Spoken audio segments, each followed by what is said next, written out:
Thurkail Vilgerdsson was not only reputed the handsomest youth in all Norway, but was famous as a redoubtable champion who had unfailingly killed his man in every combat, and who was so skillful with weapons that he had never been seriously wounded in any of the countless affrays in which he had taken part.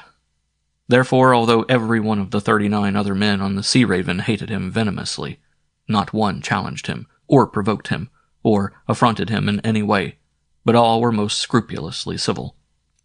They all hated him, the 3 chieftains, Halfdan Ingolfsson, Kolgrim Erlendsson, and Lodbrok Islifsson, who owned the ship and had planned the adventure, hated him because, to their incredulous amazement, they found themselves indubitably afraid of him. Their 6 thralls, Vifil, Ulf, Hundi, Kep, Sokov, and Erp, hated him even more than they hated their own masters, for his air of ineffable superiority. The 26 other Vikings hated him because they felt themselves his inferiors, and were unwilling to acknowledge it, even in their thoughts. Most of all, his 4 perfidious sham friends, Hrudmar Fingerdsson, Sigurd Otlitsson, Gelir Kolskegsson, and Bodvar Egilsson, who had hatched the plot to lure him to his doom and put him out of the way, and had enticed him to join the expedition, hated him for his beauty, his grace, his jaunty demeanor, and his vivacious wit. Attack him they dared not, and sulking inwardly they bided their time, outwardly suave and smiling, but with furtive winks at each other. Their opportunity came after a storm which drove them, they knew not where or whither, for in those times stars were the mariners' only guides. Throughout 3 nights and 3 days they saw neither star nor sun, in fact could barely see 2 ships' lengths through the driving scud and sluicing rain.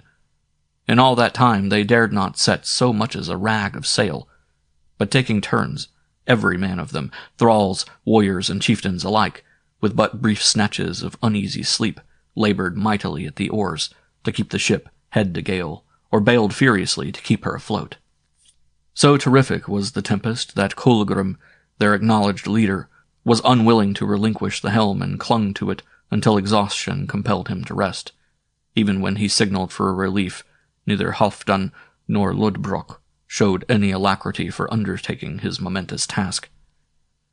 As they hesitated, although only for an instant, Thurkail seized the tiller just as Kolgrim's grasp loosened. So well did he steer, so completely did he justify his reputation as a seaman, that thereafter it was rather Kolgrim who acted as relief to him than he to Kolgrim. Every man of them all, Kolgrim included, felt safer with Thurkail at the helm. An hour or 2 before sunset of the long northern day, the storm blew itself out, the sky cleared, and the wind slackened and shifted to a fair breeze.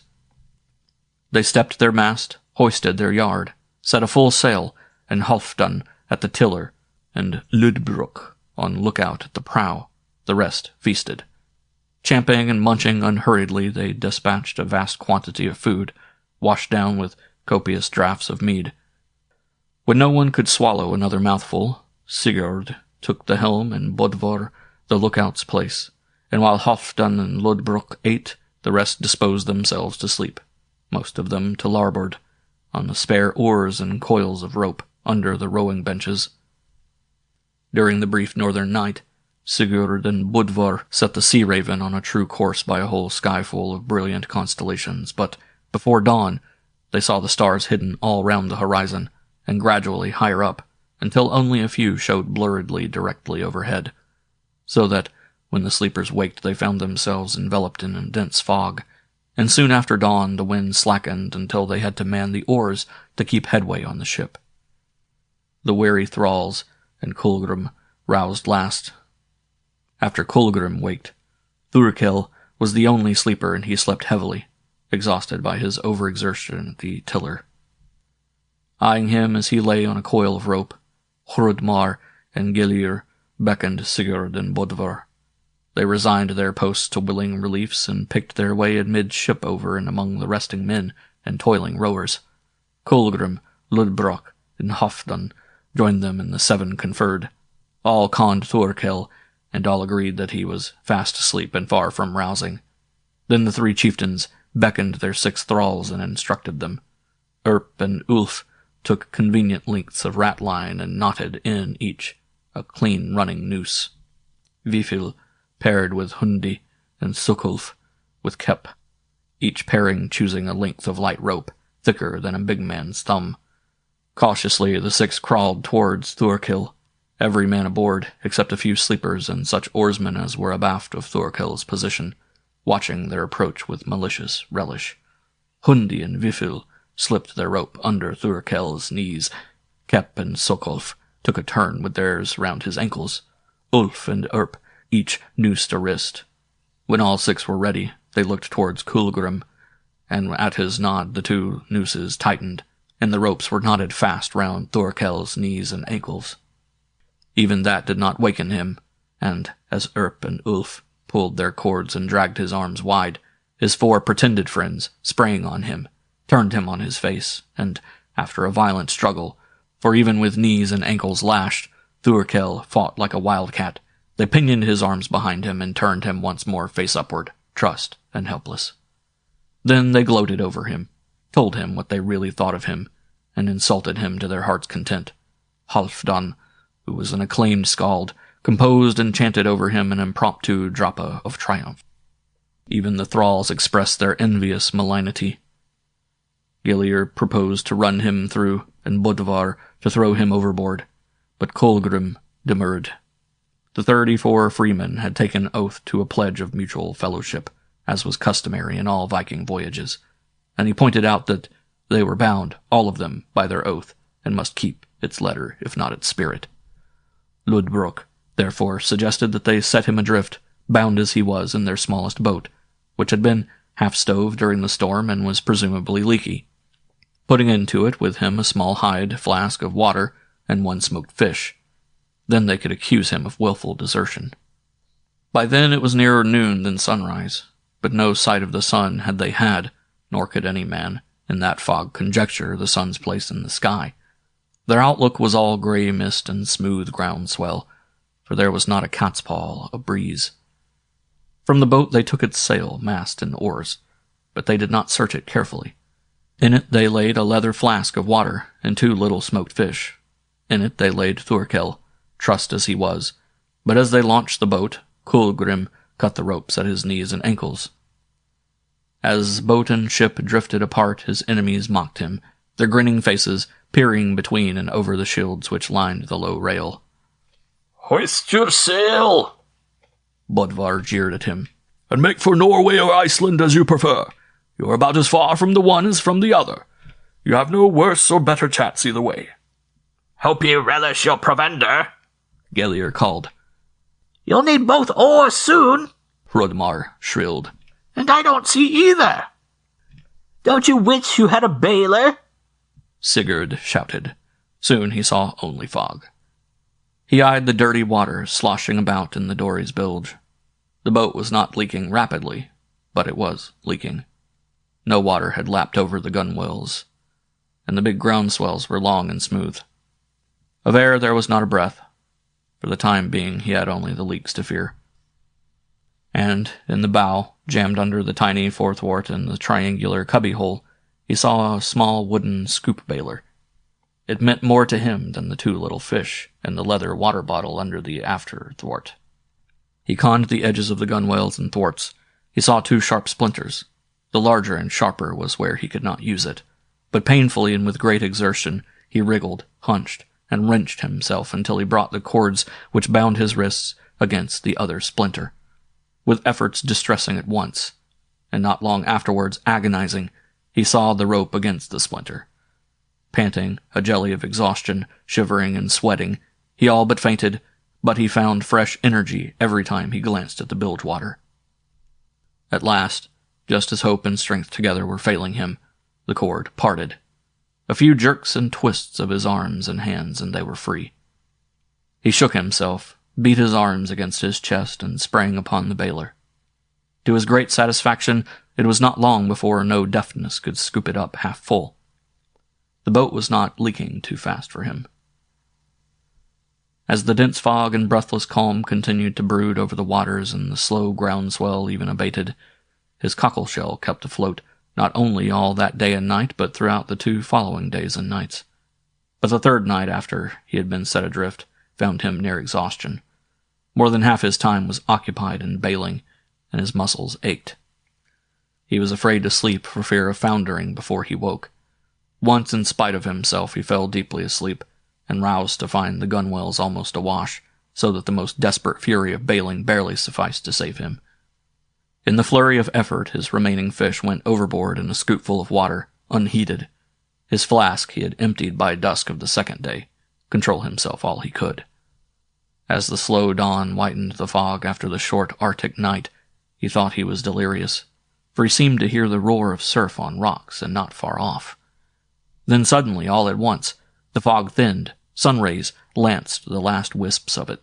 The air cleared. He saw the sun plain, saw the sky cloudless, saw the horizon all round, and beheld, close to him and opposite, the just-risen sun, a rocky coast. Instantly he realized that his enemies had been vastly in error as to the position of the sea raven, and had set him adrift only a few leagues east of Iceland. In spite of his buzzing head, his parched mouth, his shivering and trembling limbs, his general faintness, he felt new vigor infused all through him. With his pitiful beechen scoop, he alternately bailed and paddled. The current, he felt, was drawing him towards the cliffs. He saw a headland close. With his bailer he strove to guide the skiff towards it. The currents were kind, and towards that headland he drifted. He saw no beach, but many flat-topped rocks just awash, some hardly wet by the lazy surges. Between them and him he saw no broken water. If his boat dashed into or scraped against a rock, he might leap to it without a ducking. Actually, he had the luck to achieve just that, and saw his boat, stove and smashed after, he had firm footing on almost dry basalt. He stood in his doublet, hose, and brogues, with only his inner girdle, without belt, mantle, sword, dagger, or even belt-knife. Everything on him was damp from the fog, and the splashing of his long bailing, but though his teeth chattered in the chilly morning air, doubly chilly to him after the milder temperature out at sea, he was not the half-frozen waif he would have been if he had had to swim ashore. To his left, to southwards, the cliffs seemed beaten by the surf. Before him, to westwards, he thought he espied a bit of beach not far ahead. To his right, northwards, he seemed to descry a headland afar across a fjord. He walked westwards, swaying, tottering, stumbling, even staggering, but keeping his feet. Gulls and other seafowl wheeled and screamed above and about him. Not 100 paces from his landing place he came upon a little rill trickling down a nook in the cliff. He knelt and scooped up a handful of icy water. Then he lay beside the rivulet and counted a slow 100 between each handful of the water and the next. Before his thirst was entirely quenched, he stood up. Then he scanned the rocks for birds' nests. He saw many, but of the scores of eggs he broke, but one was eatable. This he sipped and slowly swallowed its contents. He felt new life all over him. Not stumbling now, he stepped heedfully forward.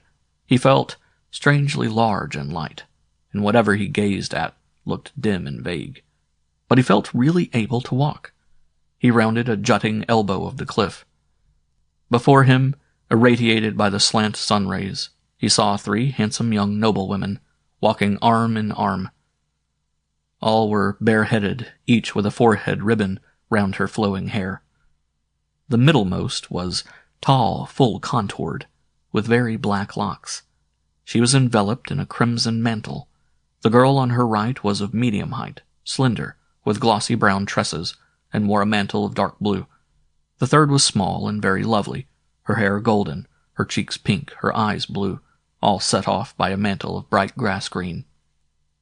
Thurkail thought them Norns come to escort him to Valhalla. A cloud, gray and then inky black, swept between him and his outlook. He felt himself topple. 2. When Thurkail came to himself, he was in bed in the pitch dark. He felt about him and found that he was in a sort of bunk, a wall on his right hand, and on his left a polished board.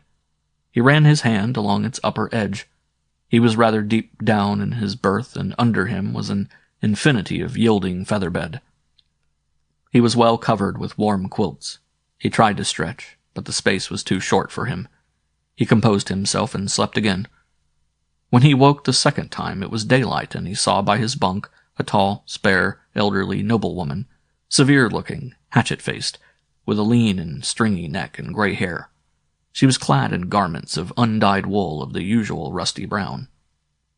"Son," she warned him, "you must not try to speak. Drink this slowly." And as he weakly tried to raise himself in the wall bed, she supported him with her right arm, at the same time holding to his lips with her left hand a silver goblet. Thurkail tasted a delicious posset, compounded of milk, mead, honey, barley meal, and of other ingredients unknown to him. He swallowed most of it, fell back among his down pillows, and slept again at once. His third waking was again in full daylight. He felt more like himself. He saw that his bed occupied most of one side of a fair-sized room, wainscoted in dark wood and with a low ceiling, similarly paneled. Opposite his bunk stood a high, narrow table. In the wall by the foot of his bunk was a low doorway, its door shut. In the opposite wall was a window, whose contracted casements had small panes of fish-gut membrane, stretched across wood lattices. The panes were bright, with the glare of brilliant sunshine full on them and much light filtered through, so that the room was well lighted.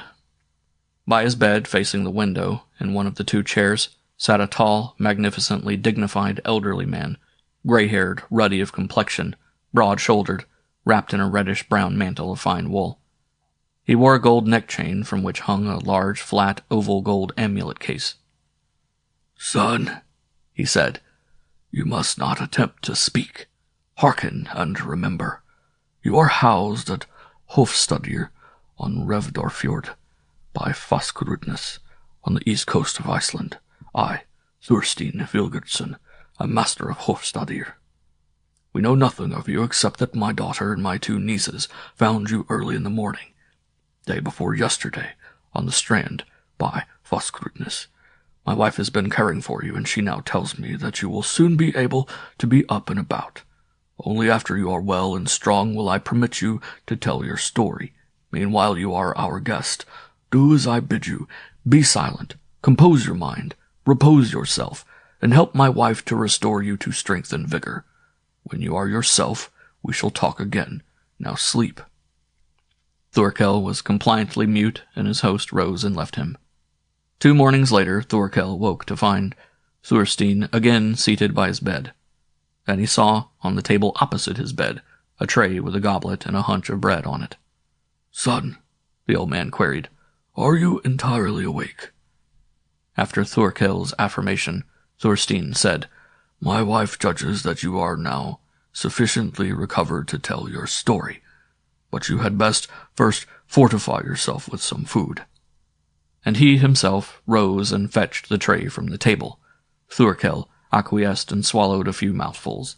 Then he settled himself back on his pillows, his host resumed his armchair, and Thurkail began his story by naming himself. "Of Vilgerdsson," the old man exclaimed, "and from Rogaland. We must be cousins, however distant. In my long life I have never known or heard of any Norwegian Vilgerdssons. As far as my knowledge goes, our family has long been wholly Icelandic. We are descended from Floki Vilgerdsson of Rogaland, the first voyager who ever wintered in Iceland. 136 years ago he sailed past the headlands of Faxaflói and wintered in the Blade of Floki. But he and his associates were so carried away by the abundance of fish and the ease of catching them that they neglected to cure enough hay, and their livestock all perished. Therefore he sailed home next spring. But 20 and more years later, when past middle age, after most of the west and north of Iceland had already been settled, Floki returned and chose a home here in the east, on this very spot. I am his great-great-great-grandson, and heir to him and all his." "I," said Thurkail, "am great-great-great-grandson to Snorri Vilgerdsson, young brother to Floki the Viking and settler. For both were sons of Vilgerd Vilgerdsson of Rogaland." "Then," said his host, "you are a fourth cousin to my children, and they are your fourth cousins. You are one of us. And now tell me your story." When Thurkail had said his say, and had answered all his host's questions, the old man said, My wife opines that it will now benefit you to be out of bed and in the open air. My younger sons, Thurkail and Thurbrand, will help you to dress, and will assist you to walk about, for, although you may resent the suggestion, you are not yet strong enough for it to be well for you to attempt walking unassisted. And he called his sons, handsome youths, who clasped hands with Thurkail, called him cousin after their father's explanation, and when the old man had gone out, assisted him to rise. He found he needed assistance. They helped him to don a shirt of the finest linen, knitted hose of soft wool, noblemen's shoes, a doublet of the best woolen cloth, and a fine crimson mantle of wool, delightful to feel and handle. They girded him with an outer belt, but there was no sign of sword-belt, sword, poniard, or knife. Each of them wore a belt-knife with a staghorn heft, and a dagger and sword with steel guards and hilts of walrus ivory, pommeled with gold. One on each side of him, they supported him as he strove to stand, and they guided him through the doorway into a spacious, plank-floored, high-raftered hall, lighted by many small windows placed high up in the tall gable ends. Low, narrow doors were all down both sides, with an ample fireplace and a big chimney-piece midway of one side. At one end was the main doorway, at the other a door almost as large. His helpers conducted him out through the main doorway into a bench in the sunlight where they seated him. Thurbrand sat by him. Thurkail walked away. Thurkail found the cool, soft breeze invigorating and yet mild, for it was near midsummer and as genial as it ever is in Iceland. The slant sunrays warmed him. He basked and gazed about him.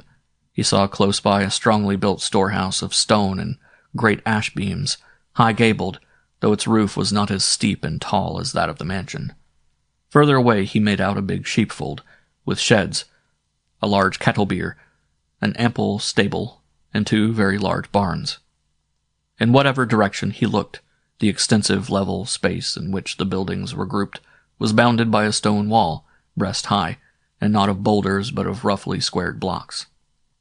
Some 200 yards or more distant, topping a low hill, was a temple, for with its great size, its high and steep roof, its scalloped shingles, its horsehead and fishtail ornaments at the ridge-pole ends and eave ends, its carven gable ends, it could be nothing else. Some of the thralls were busy about the buildings, and several maidservants passed in and out. Thurkail saw no men-at-arms, nor any of the family except the 2 brothers. Thurbrand sat smiling, but mute. Thurkail kept mute and basked. After a time Thurkail came back, and Thurbrand strolled away. When Thurbrand returned, he said, "Mother thinks that you were best back in your bed." Thurkail acquiesced and suffered himself to be escorted indoors. In bed he ate some food brought by a tow-headed serving-maid. Soon he slept. He woke near dusk of the long northern day and again ate what the same maid brought him, and was again soon asleep.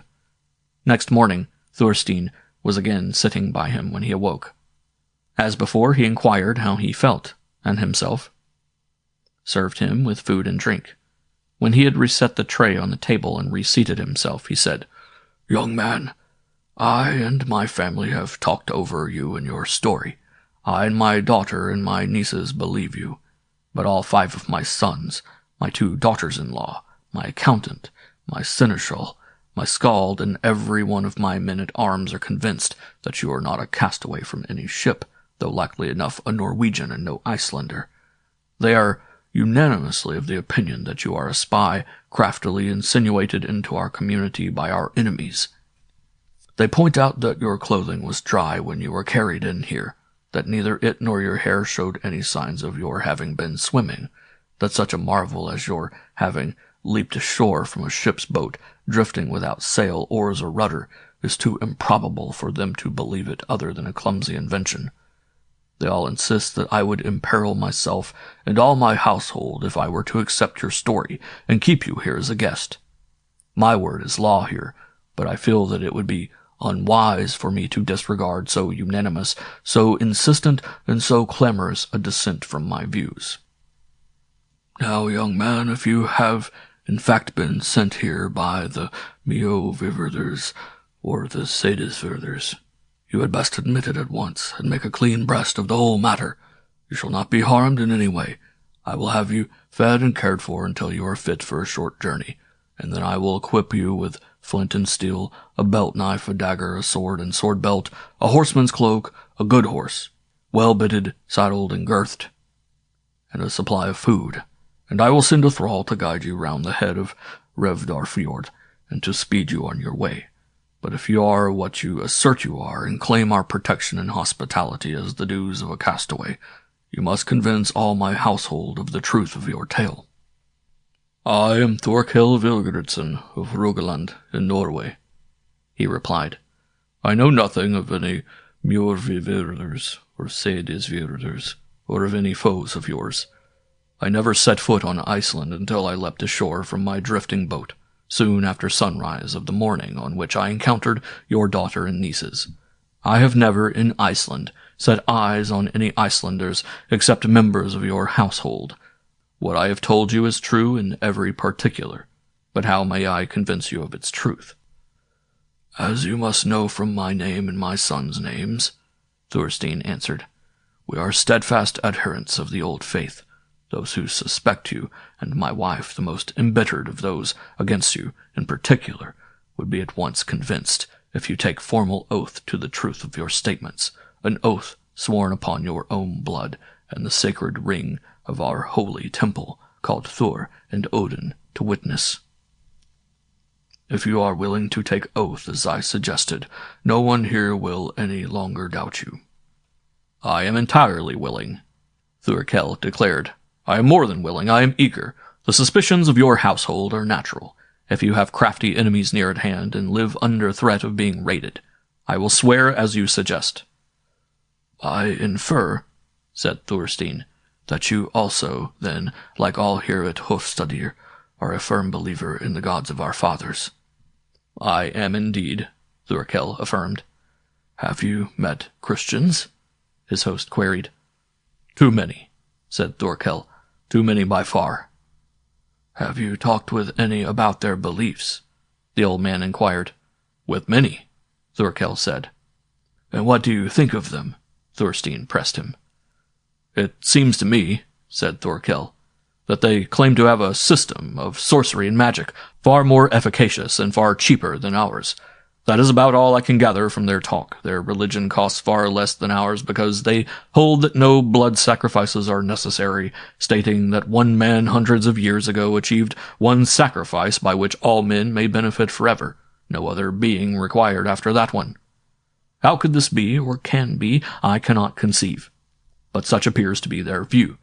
Then they seem to think that priests can be largely dispensed with. Certainly they have far fewer than we, and their priests are cheaper to maintain than ours, as they require less in the way of ornaments, raiment, food, and servants. Then, though no one of them has conveyed to me what they mean, they all allege that their invocations win surer and more effective responses than those which we receive from our deities. That is all I can make out about their novelties. Your impressions, Thorstein said, tally with mine. Christians are utterly incomprehensible to me. In particular, they all rant about peace on earth and goodwill to men. Yet since they became Christians, the Mjolnirvirders and the Sedisvirders are just as implacably hostile to us here as before. My father repeatedly made overtures to them proposing conferences to negotiate for reconciliation, for mutual concessions, for laying our differences and the damage done to each side before the Althing, for reference to the courts, and for a decision and settlement, for a termination of the feud and the establishment of harmony and amity. I have made similar proffers, but they have been inexorably hostile. In fact, since they became Christians, they seem, if possible, even more ferocious, rancorous, and bloodthirsty than before. That, said Thurkail, is just about the attitude towards us heathen of all the Christians I have ever met or heard of. Their idea of peace is unqualified submission, or total extermination for us, and complete triumph, and unquestioned domination for themselves. Not one will listen to proposals of compromise, accommodation, or mutual forbearance. They seem to me opinionated, bigoted, fanatical, overbearing, and arrogant. We must fight or perish. There appears to be no other way. You speak sensibly, my son, it seems to me, the old man said. You have convinced me that you are sincere. Your oath in the temple will convince all my household and all my retainers." Then he rose and went out. 3. Again, Thurgils and Thurbrand entered the bedroom and helped Thurkail to dress. This time he needed little assistance, and this time they girt him with a sword belt and equipped him with a handy belt knife, a fine dagger, and a sword in a decorated scabbard. Out they escorted him, Thurkail now walking easily and unaided. In the open he found awaiting him Thorstein, his 3 elder sons, Thorfinn, Thorgir, and Thord, a handsome and very blond young giant who was presented to him as Finnvard Sigurdsson of Faskurdsfjord, my future son-in-law. Thorstein's house-skald, Olmud Burksson, and his seneschal, Ari Gormsson. There was a score of men-at-arms lounging about. After the presentations they set off towards the temple, Thorstein linking arms with Thurkail and leading the way. "I myself," he said, "am Gothi of this temple, which my grandfather, Thorleif Vilgerdsson, built with timber fetched from Norway." The temple, Thurkail judged, was a full 100 feet long. Temple fashion, the end under the gable, which they approached was doorless. The side wall had 2 ample doorways, each near an end. They passed in by that nearest them towards the right end of the side wall, and turned to their left. In behind them straggled the men-at-arms, who had trooped after them. Thurkail could feel the reverential awe with which the great, hulking, burly, truculent spearmen entered the holy place. Midway of the opposite long wall they passed the high seat, between the tall pillars, each with its 3 consecrated bolts of gilded bronze. They were visible even in the dim light afforded by the small latticed windows, gut-paned, high up in the gable ends. Towards the end of the temple they entered the oval, defined by a ring of thin slabs of stone set on edge. Inside the oval, near the end of it towards the further gable of the building, was an altar of the customary form, a great thick slab of dressed stone, full 3 ells square, supported by 4 stone posts, squared, carved with runes, and set deep in the beaten earth floor. The slab of the altar was also carved with runes. On it lay the ground holy ring of solid silver, weighing full 30 pounds. Thorstein lifted the great ring and slid it up his right arm to the shoulder. There, Thorfinn tied it with a crimson wool ribbon, slipped under his father's left armpit, and crossed on his left shoulder, so that the ring would not slide down the arm. Then, standing on Thorstein's right, Thurkail unsheathed his dagger, and with its point lightly slashed the back of his left hand, tilting it till the dagger blade ran with blood. Then, placing his left hand on the temple ring, and holding the dagger point down over the center of the altar, he swore, "As my blood drips upon this altar from the point of this dirk, so may my blood, and the heart's blood of all my kin, of any wife I may wed, of any children I may have, of all those dear to me, be spilt upon the earth, if my oath is not truthful. I swear by my own blood, by the holy ring which I grasp, by this altar, by the pillars of the high seat, by their sacred bolts, before Thor and Odin, that I am Thurkail Vilgerdsson of Rogaland in Norway, and that I am newly cast away on the coast of Iceland, and have never, in Iceland, seen or spoken with any Icelander, except dwellers here at Hofstadr. If my oath is false, may my heart's blood and the blood of all those dear to me be spilt upon the earth, as my blood now drips from this point of my dirk. Before Odin and Thor I have sworn."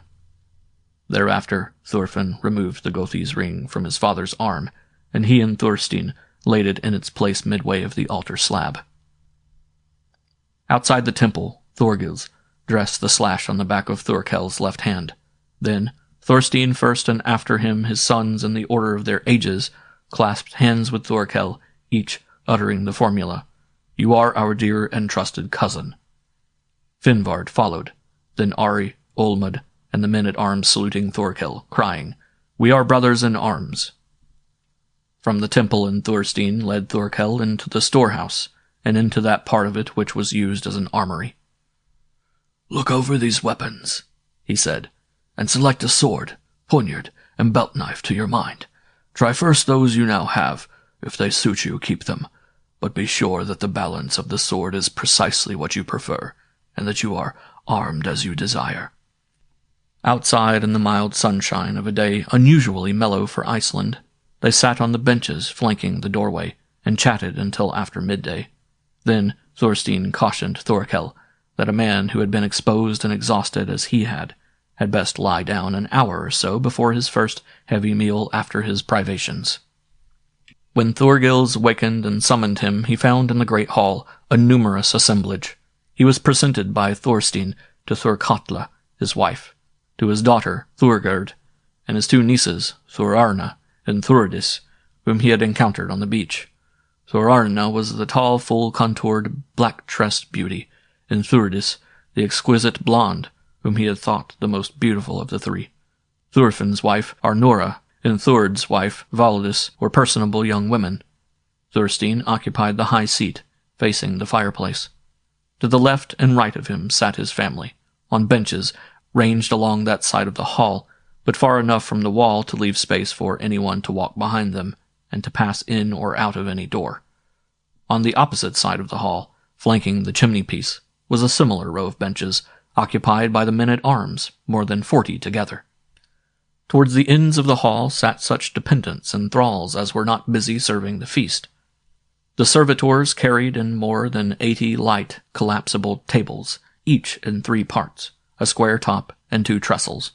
One was placed before each diner. The fare was varied and abundant, but notably characteristic of Iceland. There were unlimited supplies of fresh whey in jars, pitchers and bowls of curd, platters heaped with slices of cheese, both new and aged. There was even an overabundance of smoked and fresh fish, cooked in every known manner, plenty of tender fat mutton, beef, and veal, and each borne in by 2 brawny thralls, 2 great platters, one piled with convenient cuts of stewed horseflesh, the other with similar collops of horseflesh roasted. There was a moderate supply of manchettes of excellent rye, barley, and wheaten bread, handed along in smallish flat osier baskets or on similar trays.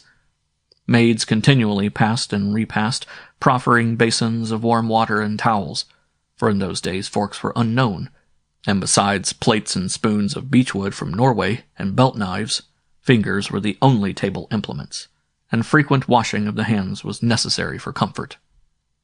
Thorgils and Thorbrand, between whom Thurkail sat, plied him with offerings of every viand brought in, and saw that his goblet was kept full of well-aged, fragrant mead. Even more than the large household and lavish fare, Thurkail was impressed by the chimney-piece, which faced him on his left, and by its fireplace, not aglow with smouldering peat, but ablaze with a generous heap of crackling driftwood. He commented on this to Thorbrand. "I have never seen any other chimney or fireplace except ours," was his reply. "It is said that 2 halls in the river valleys about Faxafloy have chimney fireplaces, and that there is another in a mansion on Bredafjord, but none of us have seen any. My great-grandfather had this built of native stone, for there is much fire-resisting rock on our island." "This," Thurkail said, "is the only chimney fireplace I have myself ever seen. My home, like every other hall I have ever entered till now, has only a fireplace midway of its floor, so that the smoke blackens the rafters before it finds the hole in the roof." After the feast, Thorstein called for silence. "We have with us," he said, "what is almost as good as a visiting skald, a guest who has had marvelous adventures. All of us will now listen to Thurkail Vilgerdsson of Rogaland in Norway, if he will be so good as to accede to my request that he tell us of his dangers and of his escape." Thurkail blushed, but was encouraged by the smiling, eager faces turned towards him. He took courage, stood up, and told his tale, haltingly at first, later more fluently. After he had finished and sat down, Olmud twanged his harp and recited a drapa describing and praising the exploits of Floki Vilgerdsson, the Viking and settler. When he ceased, the company dispersed to bed. During the ensuing days, Thurkail became well acquainted with Hofstadr, its denizens and its neighborhood. As soon as he felt his full strength and vigor return, he spent his mornings with Thurger, Thorbrand, Thurgils, and Finnvord at fencing, target practice with spears or arrows, wrestling, and other such manly exercises. At all of these he excelled, yet his genial demeanor was so winsome, that his easy victories gave no offense to his companions. They also went swimming together and fishing, both in the many nearby streams and offshore in a very handy small boat, heavily built, blunt-bowed, yet a good sailor. Thurkail was amazed at the number of fish and at the rapidity with which they could be caught. A hook thrown in the water was taken almost at once. They rode about the neighborhood on fine mounts, for in those early days Icelandic horses were still fully equal to Norwegian horses, as the breed was kept up by constant importations of tall, strong, speedy, and spirited stallions. After not many days, Thurkail learned the country further afield, for he was invited to accompany Thorstein on a tour of inspection of his district, for he was not only Goti, that is, priest of the temple at Hofstadr, but also Goti, that is, magistrate of a district called a Gothorth, all Iceland being divided into Gothorths. Thorstein made his tour attended by his 5 sons, by several cousins, among whom were Thorlak Vilgurdsson of Thilmerk and Thorvald Vilgurdsson of Husvik, by many thingmen, dependents, and yeomen, and by a strong guard of well-horsed spearmen. Thurkail was much edified by Thorstein's promptness at settling controversies and redressing grievances. The old man displayed an uncanny intuition, and seemed to know all his vassals' thoughts, motives, wants, desires, and needs, without being told. After the tour was over, at a moment when Thorstein was at ease, Thurkail ventured to express his admiration. His host smiled. "A chieftain," he said, "must possess the faculty of seeing into his vassals' hearts, and of knowing their thoughts without question asked and answer given, even without any uttered word. A man who cannot divine the unspoken thoughts of his dependents will not long retain the prestige vital for a Gothi, or for any sort of chieftainship. Necessarily I know much without being told, with hardly even a glance. Mostly, for instance, I can foresee months in advance, sometimes even years in advance, what girl each youth will woo for his wife, what maiden each lad desires, even what lad finds favor in each maiden's eyes. Such must any chieftain divine." At Hofstadr, Thurkail was soon at home among the buildings. Not less than by the chimney, inset fireplace, and lavish wood fire was he impressed by the fortifications of the homestead. It was protected all round with a dry moat. The earth from which, thrown up on the inner side, formed a considerable rampart, topped on all 4 sides of the enclosure by a solid wall of large, roughly squared blocks of stone. At the corners were jutting, bulging, circular bastions, well stockaded with birch logs, set deep in the earth, butt up and touching each other, everyone fully 3 spans broad at the upturned butt, for in those days the primeval woods of Iceland furnished logs much larger than any now obtainable on the island. The stockades, like the walls, were breast-high.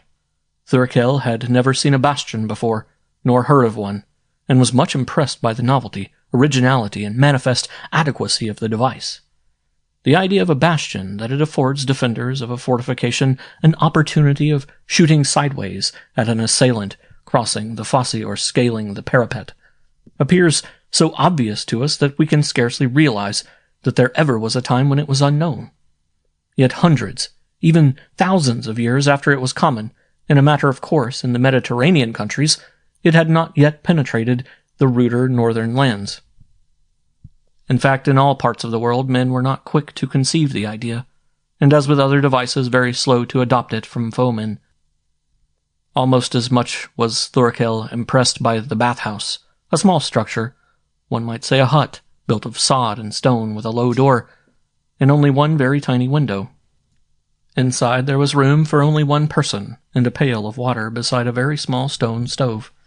This was heated almost red-hot, and then the bather, with a dipper, poured on it water which at once filled the hut with steam, both cleansing and refreshing.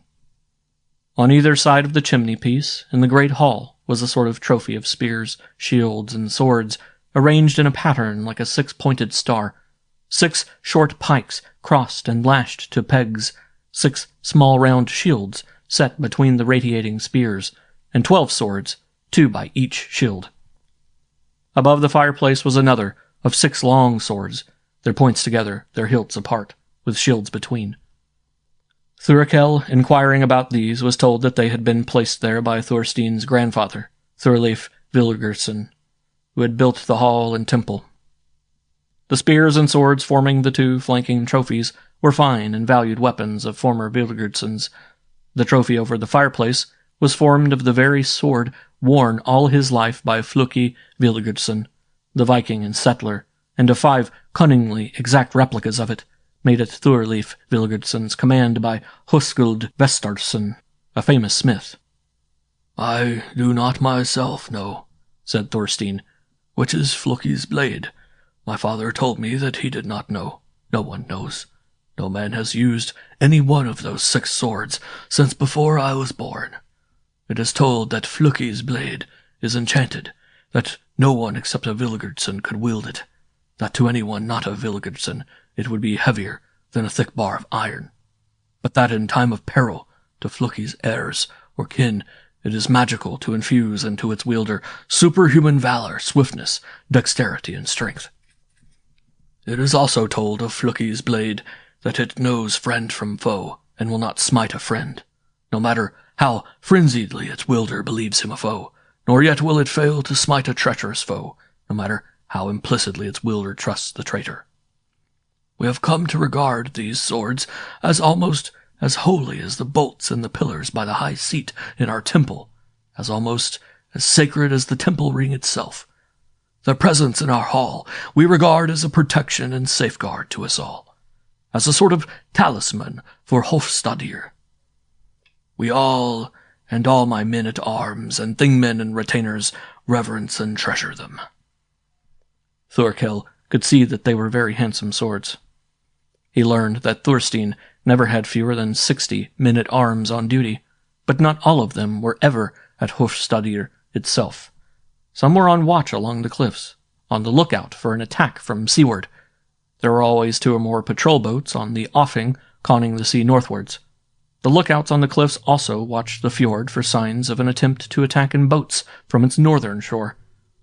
And some men-at-arms were always scattered about at the farmsteads of Thorstein's thingmen, and other dependents, especially towards the head of Revdarfjord, round which must come any attack in force by land.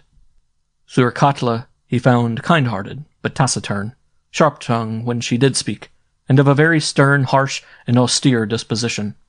Thurigerd, staid, astute, and shrewd, was yet by nature trustful, unsuspicious, confiding, artless, and unaffected. She gave Thurkail an experience entirely novel to him, for she displayed for him a warm sisterly interest, as to which she was entirely frank and open, while indubitably ardently in love with her handsome Finnvard. Thorarna and Thuridis he greatly admired and liked. He could not make out at first which he liked better. That both were manifestly deeply in love with him he took as a matter of course. He had long become habituated to having attractive maidens fall in love with him on short acquaintance and show it. The immemorial usages of Scandinavian life made it absolutely unthinkable, in the Iceland of those days, that a young man and a young woman should ever be alone together, even for a moment.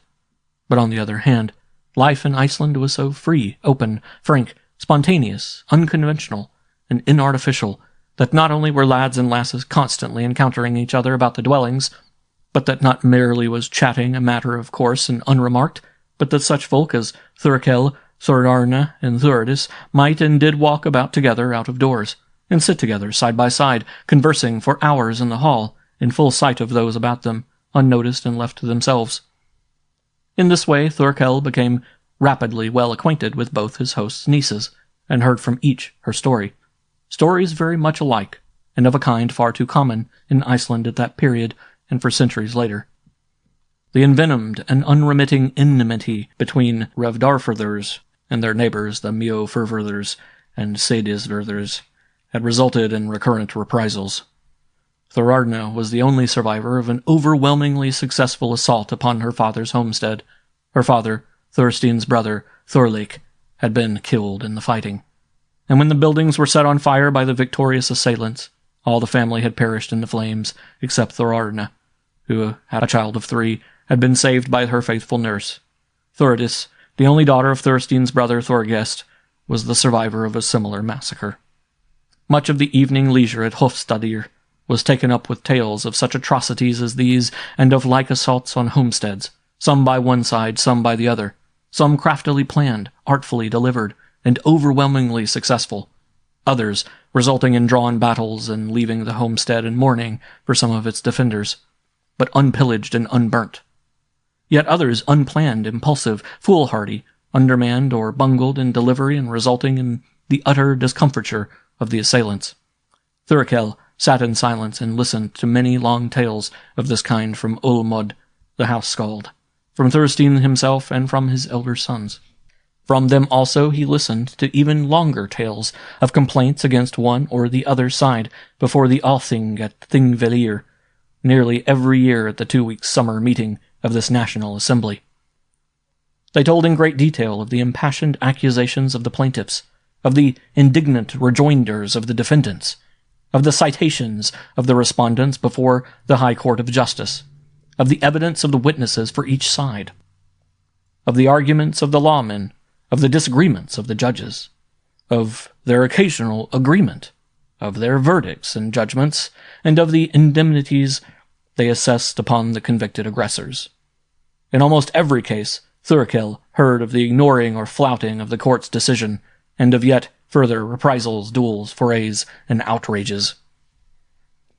What astonished him most was that in all these tales of duels, murders, treacheries, ambushes, pillagings, outrages, butcheries, massacres, and arson, and of their consequences, the narrators talked as if the Althing were an efficient legislature, with power to see to it that its enactments be observed as the law of the island, as if the courts had the authority they assumed to have and could enforce their judgments, verdicts, decrees, and penalties, as if, in truth, law and justice did exist in Iceland, whereas in fact it appeared from every tale he listened to, from every detail of every narrative, that their vaunted Althing was merely a turbulent yearly social gathering, accomplishing nothing except the waste of time and futile wrangling, making a vain show of counterfeiting a sham legislature, which empty pretense all Icelanders kept up with a curious mingling of unconscious self-deception and shamefaced effrontery, that the courts, while generally spoken of with respect, were in fact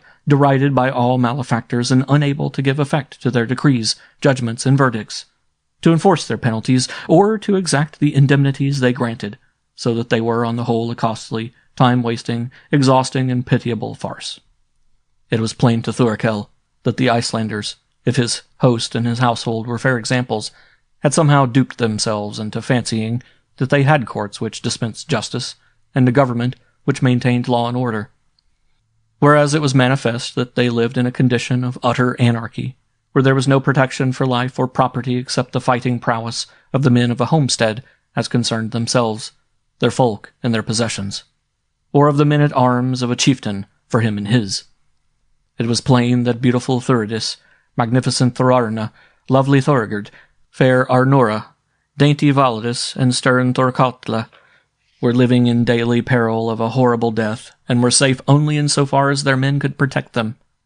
Yet they, like their men, boasted of the noble freedom of life in Iceland, pitied the servile condition of Norwegians under their tyrannical king, vaunted their island institutions, and lauded the system of local Gothorths, yearly elections, yearly assemblies at Thingvellir, of their unwieldy and ineffective Althing, and the complex, lengthy, laborious, and fruitless procedure of their fatuous courts.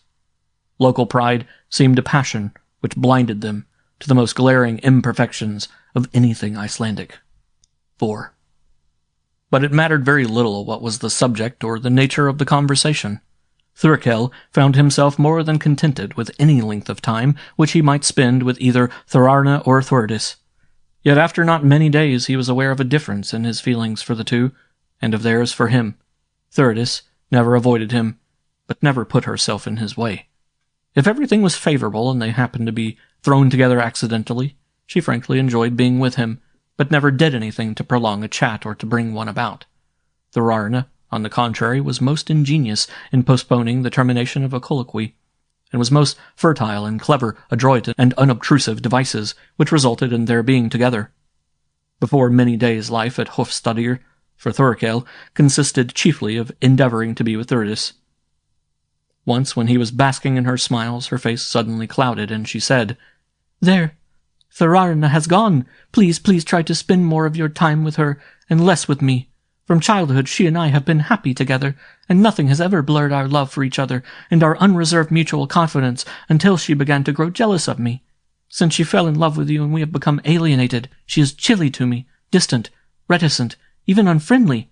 I grieve that we are estranged. I love her and I want her to love me. I do not want her to hate me. Please do all you can to placate her. She keeps her countenance, and is always outwardly serene, sedate, and stately, but she rages inwardly, and is so infuriated when you talk to me that I dread her. Please avoid me and propitiate her all you can. Please promise me that you will do as I ask. Thurkail promised, and for some days barely greeted Thordis, and had no converse with her whatever, whereas he spent long hours with Thorarna, and to his amazement found that he enjoyed her society keenly, yet, even more to his amazement, felt that, when he was not with Thorarna, he longed for Thordis so acutely that he could hardly restrain himself from seeking her out, and telling her how much he loved her. The long spell of clear, mild weather merged into weather decidedly warm, weather which would have been warm even for Scotland or England. Thorstein, with a large retinue of spearmen, rode out to visit and inspect the outlying fringe of farms tenanted by his dependents or thingmen. It was a very fair day, and they had expected an easy jaunt and an early return to Hofstadr. So it turned out for Thorstein and most of his company. But early in the day they heard a report, hardly more than a rumor, of distress at a farmstead isolated among uplands at the extreme southwestern point of Thorstein's Gothorth, very much out of their way. Thorbrand offered to ride there and investigate, and Thurkail volunteered to go with him. He demurred to his father's suggestion that he take some of the men-at-arms, declaring that he and Thurkail could make better time alone. Off they set. Their errand was easily accomplished, and the rumor found untrue and everyone safe and well at Mossfell. But on their return they encountered conditions peculiar to Iceland. There it frequently happens during a prolonged spell of warm weather that great quantities of snow are melted high up on the plateaus or in hollows among the upper foothills, and very occasionally that the waters are dammed back by ice accumulated in some valley, ravine, gorge, or glen, and if the hot weather lasts on, are suddenly released by the crumbling of the ice dam. Such a sudden and terrific freshet roared across their homeward way and presented a torrent of deep water, not only unfordable, but impossible to swim. They were perforce compelled to await the ebbing of the transitory flood, and so did not reach Hofstadr until the gradual twilight, insensible gloaming, and lingering dusk had melted into semi-darkness. Thorbrand, sedulously careful of their wary mounts, bade Thurkail go at once into the hall. Between the stable and mansion, out of sight of either behind the storehouse, he encountered Thordis. She burst into tears, crying, "Oh, my love, my love! Ref and Carly rode in after sunset on lathered horses, reporting that you and Thorbrand had been ambushed and killed. Oh, my love, my love!" Thurkail caught her in his arms, and they clung together, she sobbing, her head on his breast, he with one arm about her, his other hand stroking her hair, whispering, "My darling, my darling." Suddenly her arms relaxed. She pulled away from him, pushed him from her, and cried in a strangled whisper, "Let me go. Thorarna might see us. Be careful. Thorarna must not see us together. Let me go. Avoid me. Keep away from me. Hardly speak to me. She must not see us together. Let me go." And she sprang away and vanished like a frightened hare. The weather for 2 days afterwards was not merely warm, but hot, weather which would have been hot anywhere, an occurrence very unusual for Iceland, but not unknown, especially on the east coast. On account of the heat, the fire in the hall was allowed to go out entirely, and at the evening meal 2 of the benches of the men-at-arms were set across the fireplace, close against the stonework of the chimney-piece. During these 2 days, Thurkail spent as much time with Thorarna as he could manage, and found her fascinating, but moody, high-strung, and capricious. He sedulously avoided Thordis. Only for one moment did they have an opportunity to exchange a few words. Then Thordis, on the verge of tears and gasping, said, "Oh, I am so afraid of Thorarna. I don't know what I dread, but I am in the most fearful dread of her. She is very suspicious of you. I think she conjectures that you and I love each other. You are too distant with her for her peace of mind. Thorarna, like all her mother's family, is petulant, choleric, touchy, irascible, hot-tempered, acrimonious, vindictive, impulsive, precipitate, and hot-headed. Oh, I am so afraid of her." Thurkail tried to calm her, but could not. Early the third morning, just after dawn had brightened into day, the lookouts gave the alarm. And then, too late. For when the garrison of Hofstadr had barely armed and were not yet all at their posts, there fell upon them 3 simultaneous and perfectly coordinated assaults. From the west, along the strand, from the south down the slope, and from the north, from across the fjord by a party which had made an unopposed landing on the shore. Thurkail was among the defenders of the western side of the enclosure, and despite the hard fight he and his companions put up, their assailants succeeded in crossing the trench and scaling the wall. But thereupon they were beaten back by a desperate rally of the denizens, in which Thurkail played more than his part, for he, single-handed, successively slew 5 formidable antagonists. As their foeman wavered, he sprang at a 6th, parried his thrust, and got home in a deadly stroke on his helmet. The sword snapped.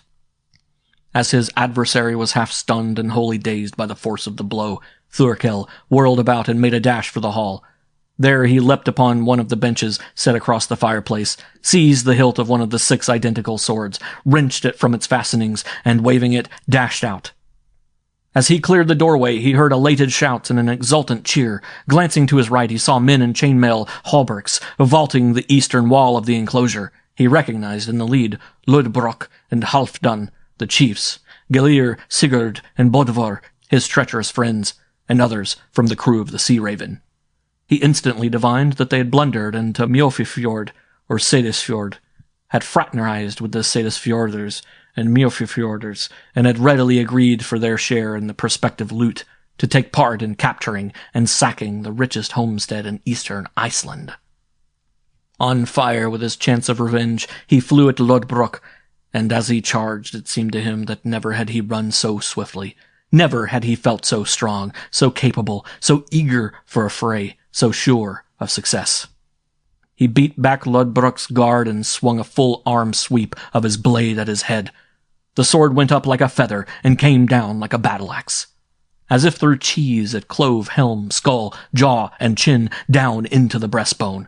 Lodbrok fell like a pole-axed ox, and as Thurkail saw him go down, almost in 2 halves, he realized that he was wielding Floki's blade. He whirled on Gelir, and the sweep of the sword cut clean through not only both forearms between wrist and elbow, but also through the stout ash shaft of the pike he wielded. Behind Gelir was Halfdan, no mean adversary, truculent, wary, and skilled. He held his bright round, arabesqued shield close against his left shoulder, and lunged cunningly and viciously. Barely parrying his thrust, Thurkail swung his great sword, and lo, it shore clean through shield, gorget, hauberk, shoulder, and arm, so that his left forequarter fell clear of Halfdan, and he was dead before he crumpled on the earth. Similarly, Thurkail slew Bodvar, Sigurd, and Hrodmar. 2 the sharp sword beheaded at a single sweep. 1 it cleft under the sword arm, through his ribs, into his liver. Of the 4th, its point pierced his heart through shield and hauberk. Instinct made Thurkail spin round, and he faced Kolgrim Erlindsson, leader of the Vikings, and most redoubtable of them all. Their swords clashed, and Kolgrim's failed, snapped before the hilt, so that Thurkail's blade shore off his right shoulder, slicing through the rings of his chainmail hauberk, as if it had been of hemp, and he died as his fellow chieftain Halfdan Ingolfsson had died. Although their chiefs were all dead, the Vikings, descrying but one defender before them, were swarming over the wall. Among them Thurkail dashed, and at each stroke of Floki's blade a foeman died. Yet Thurkail must have been overwhelmed by mere numbers if some of the Vilgerdsons and their men-in-arms, now victorious to north and south, had not flocked to his aid, amazed to see that Hofstadr had been saved by his unaided valor and spurred on by admiration of him.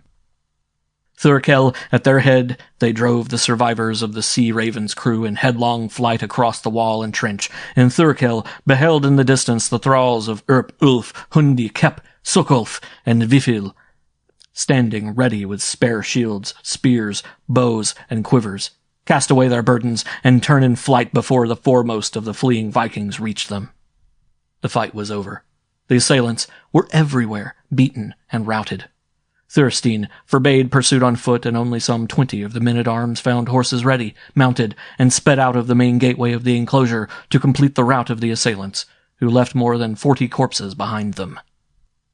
Of the victors, 12 spearmen had fallen, and with them 7 of Thorstein's dependent yeomen, 4 of his thingmen, and 2 cousins, Thuriberg Vilgerdsson of Snowfell, and Thorid Vilgerdsson of Gilsbank. Thurkail, Thorstein himself, and Thorfinn were the only unwounded warriors among the defenders. All the rest of the family, all the cousins, thingmen, yeomen, and men-at-arms had suffered 1 or more wounds. But of the family only Thord was wounded seriously. His wounds were at once bound up and the blood staunched. Then, with one accord, every warrior of them all acclaimed Thurkail as their savior. They cheered him and saluted him as hero. Thorfinn and Thorgir seized him by the elbows, and following their father and following by the cheering throng, marched him into the great hall and up to the high seat. There Thorstein stood aside and motioned Thurkail to mount the dais and occupy the high seat. Before his dazed astonishment could protest, Thorfinn and Thorgir had gently forced him into it. There he sat, Floki's blade still red, point down between his knees, his hands crossed on the pommel of the upright hilt. Thorstein shouted, "Mead for the hero! Not a man of us shall touch horn or bowl to lip until the hero has had his fill of my best mead.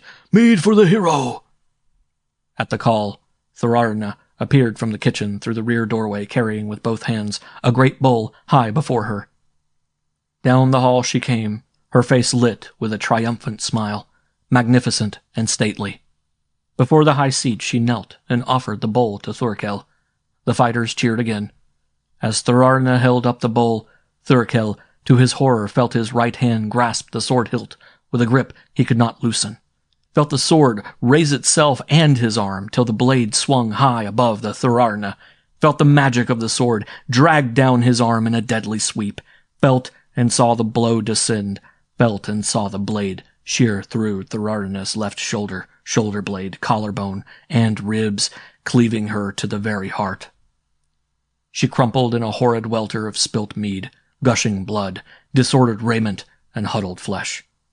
The onlookers stood, frozen mute. Into the hall rushed Thuridus and Thurgerd, screaming, "Do not drink! The mead is poisoned! Do not drink! The mead is poisoned!" At sight of the high seat, Thurkail on it, and what lay before him, Thuridus collapsed in a faint. Thurgerd was at once absorbed in tending her cousin. Thorstein shouted for his thralls. "Ref, Carly, Mar, Odd, remove that carrion! Cleanse the dais!" And when his orders had been obeyed and the dais and hall were again seemly, he called once more, "Mead for the hero!" Thuridus, now restored, though tottering, her golden-haired, pink-cheeked, blue-eyed loveliness, amazing even in her confusion, herself carried to Thurkail a horn. He took it, quaffed it, as he sat and handed it back to her. Then Thorstein shouted, "Mead for all of us, and more mead for the hero!" Maid servants flocked in with bowls, horns, and goblets, and behind them thralls with pails of mead to replenish those drained. All drank. Thurkail, too, a second horn offered him by Thuridus. From her knees he raised her and made her stand beside the high seat. Then Thorstein shouted, "Hail the hero!" Whereupon all the warriors cheered Thurkail until they were hoarse. Into the ensuing silence, Thorstein spoke clearly and gravely. "Tomorrow we shall revel in honor of our deliverance, victory, and safety. And the banquet shall be the wedding feast of my niece, Thuridus, and of her bridegroom, my cousin, Thurkail Vilgerdsson of Rogaland in Norway, our hero."